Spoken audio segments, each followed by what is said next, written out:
તો મિત્રો બધા મજામાં છો અને મજામાં રહેજો, બરોબર છે ને. આપણે અત્યારે કાઠિયાવાડી ગુજરાતીમાં કહેવાય તો અત્યારે ઉનાળાની સિઝન આવી ગઈ છે અને અત્યારે આપણે બધા કેરીનો આનંદ અમુકે લીધો હોય છે અને અમુકને લેવાનો હોય છે અને આપણે કેરી આવી ગઈ છે.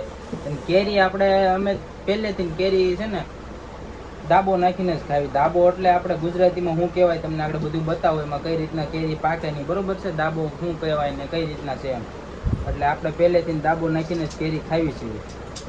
અમે તૈયાર કોઈ દી ખાતા જ નથી. જો આ રીતના દાબો હોય આમાં, જો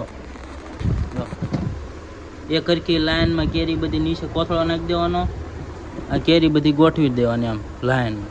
પછી આના માથે પાછું થોડાક પેપર નાખી દેવાના, પાછો બીજો કોથળો નાખી દેવાનો. એટલે કેરી આમ જો કે થોડી થોડી પાકી ગયેલી જ હોય, જો તો થોડી થોડી પાકી ગયેલી જ છે, પણ પછી છે ને એમ પાકતી જાય ધીમે ધીમે. 4-5 દી થાય ને એટલે પછી ધીમે ધીમે તમારી એક બે કેરી નીકળા રાખે. જો એમાં અડધી તો પાકી ગયેલી જ છે.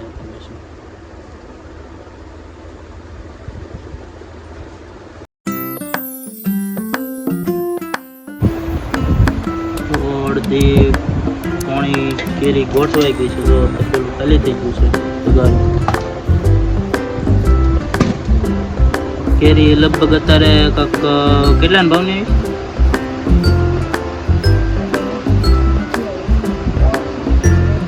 કંઈક 150 ની આવી છે.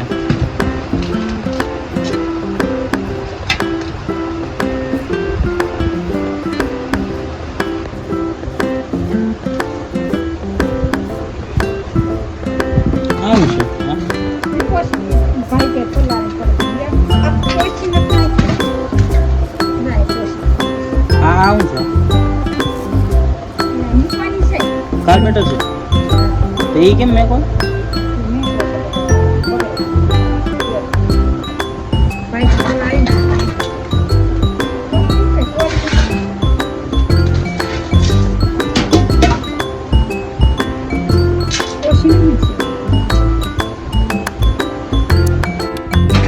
કમ્પ્લીટ ગોઠવાઈ ગઈ છે સમજો.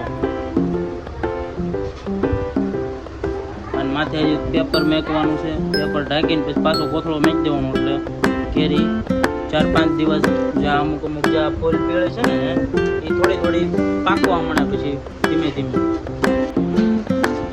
માથે રાખી દેવાનું.